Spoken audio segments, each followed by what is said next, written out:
Hey everyone, Mr. MC here. This is Lap Guide for Fuji International Speedway with the MOTUL AUTECH GTR. Let's get this started. Alright, so we're using the MOTUL AUTECH GTR, so this is the newer one, as this car is pretty much the most dominant car in the Group 2 class.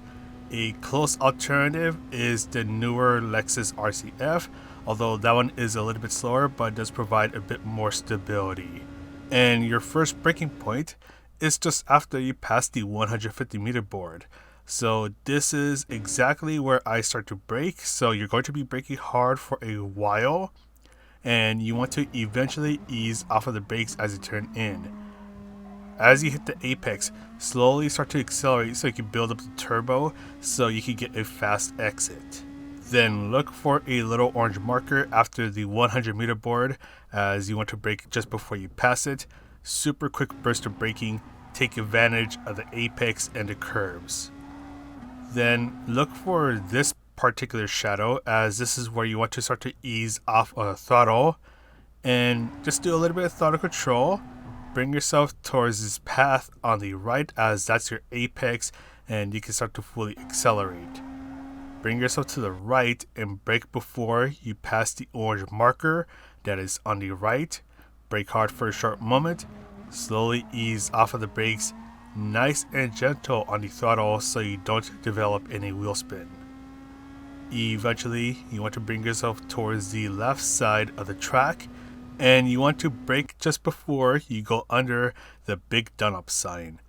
Brake hard for a short while. Take advantage of the curves where the apex is hanging out at. So ease off of the brakes as you turn in. Lots of throttle control. You want to build up that turbo and also try to make sure that you don't spin out. Take advantage of the curves once again and then look for the start of the turf that is on the left as you want to brake just as it starts. Use some braking control. Just fine tune the car. Nice and easy on the throttle. Then as the curb on the left ends, lots of braking control is needed, so you want to play around with your braking, go a bit wide, then bring yourself in, try to go for a late apex and be nice and gentle on the throttle. For this final turn, brake shortly after you pass the path that is on the right and take this turn similar to the last turn we just went through. You just want to be easy on the brakes and gradually switch on over to the throttle, go for a light apex, get the car straightened up, and then start to fully accelerate. But that is pretty much it for the lap guide. We'll go ahead and finish up the lap, and then we'll switch on over to the race strategies. For this week's Daily Race C, we are doing 13 laps at Fuji International Speedway with the Group 2 cars. And as you see in the list right now, a lot of people got the memo that the MOTUL AUTECH GTR is pretty much the go-to car. Although there were two people who were using the RCF, which is once again a close alternative choice. So fuel is a ×3, so don't worry about the fuel. But the tire wear is a ×13, which means that tire wear is obviously a pretty big issue. Both the racing medium and hard tires are provided and required for this race, so you do need to use both tire compounds so you don't get a 1 minute penalty after the race ends. So you're pretty much going to be doing a straightforward one stop for a tire change. So with the Group 2 cars, first of all, make sure you try to avoid Punt City here at turn 1 and in the hairpin later on. So if you're under someone's slipstream, do make sure that you brake a little earlier than usual. And with the dirty air, so with the high downforce cars, so for example the Group 1, Super Formulas, and these Group 2 cars, they have a lot of downforce which lets you go through the high speed turns ridiculously fast.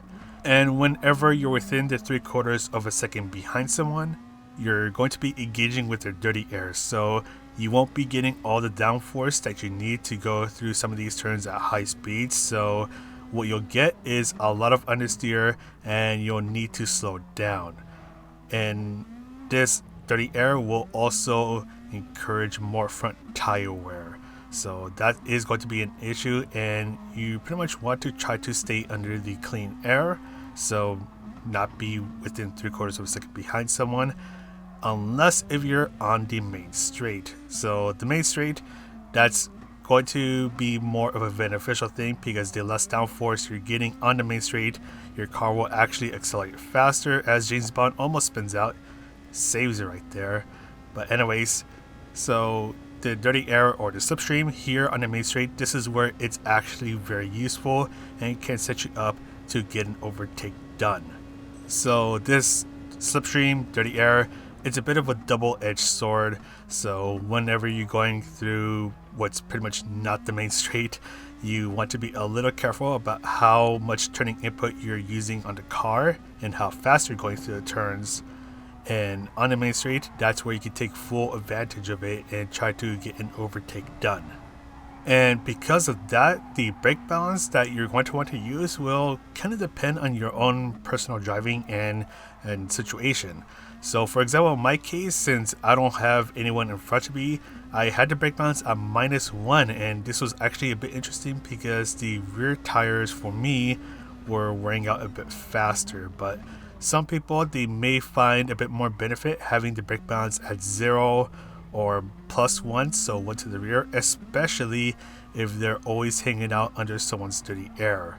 So you pretty much want to get an idea or get a good idea of which tires are wearing out faster for you. If your front tires are wearing out faster, bring the brake balance a bit towards the back of the car. If your rear tires are wearing out faster, you can bring the brake balance either at 0 or a bit towards the front of the car. And let's go ahead and skip on over towards the end of lap 7. So lap 6 to 7 is pretty much your pit window. So that's where you're going to be seeing most of the people pit.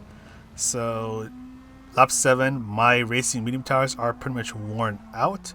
And I was mostly under the clean air, so my tires were able to last a little bit longer. But for some people, if you're a little too harsh on the tires, or if you are always under the dirty air, then you might want to pit a little earlier.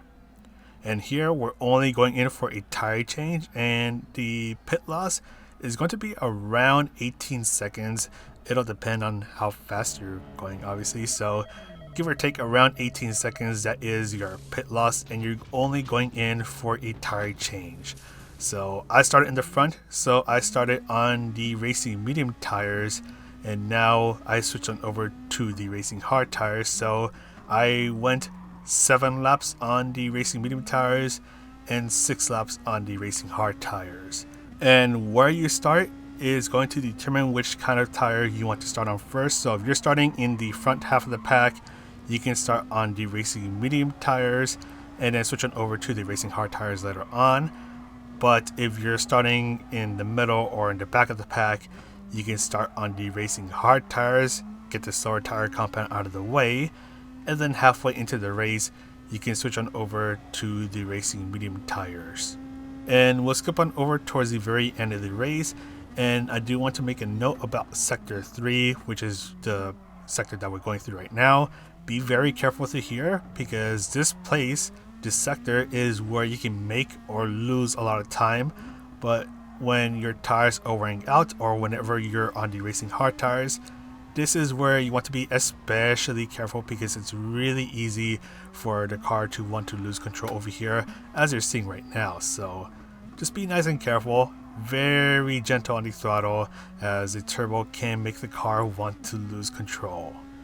But as we cross the start finish line, we actually crossed the penalty serving zone. So for those who wonder where it's at, there's only one penalty serving zone, so try not to get any sort of penalties. But we'll go over it again as we start the places to overtake and the penalty serving zone. So places to overtake and the penalty serving zone. So the main straight is obviously a really easy place to get an overtake done. If you're able to take advantage of the slipstream, definitely do so, as it'll help you slingshot past whoever you want to overtake. After that, this is where it gets a little difficult to get an overtake done, because this is where the dirty air really comes in and hurts you instead of helps you, as you have to go through these turns at pretty high speeds, and the dirty air is going to make a car a lot more understeery, especially on the racing hard tires or worn tires. So do be aware of that. So this is going to be a bit more of a single file line with the dirty air slowly pushing you out and making you fall a bit further behind. The next place you can overtake done is actually right here. So this little back straight, it's not going to be as easy as the main straight, but you can still get an overtake done right there. But sector 3, this is where you're pretty much in a single file line unless if the car in front of you is really messing up, or if they're on a slower tire compound, then this is where you can take advantage of them. But once again, do be aware that this place, it's really easy to lose control, and the dirty air will also be a bit more of a hassle to deal with. And the penalty serving zone is hanging out right over here, so it's not too long into the main straight, and this is the only penalty serving zone, so don't get a penalty, because if you have to serve a penalty, you're going to lose a lot of time, a lot of speed, and potentially a lot of positions. But anyways, that is pretty much it for this guide. Once again, this is a one-stop race. Use the racing medium and hard tires so you don't get a 1-minute penalty after the race ends. And your go-to car, once again, the MOTUL AUTECH GTR. This is pretty much a very dominant car in the Group 2 class. A close second is the newer Lexus RCF, as that car is a bit more stable, but it is a little slower. But that's all from me. If this guide helps, you can press the like, subscribe, all that good stuff. And I do have a membership program thing, which you can check out in the description down below. But that's all from me. This is Mr. CEA. Tired of these cursed combos, and I'll see you in the next video.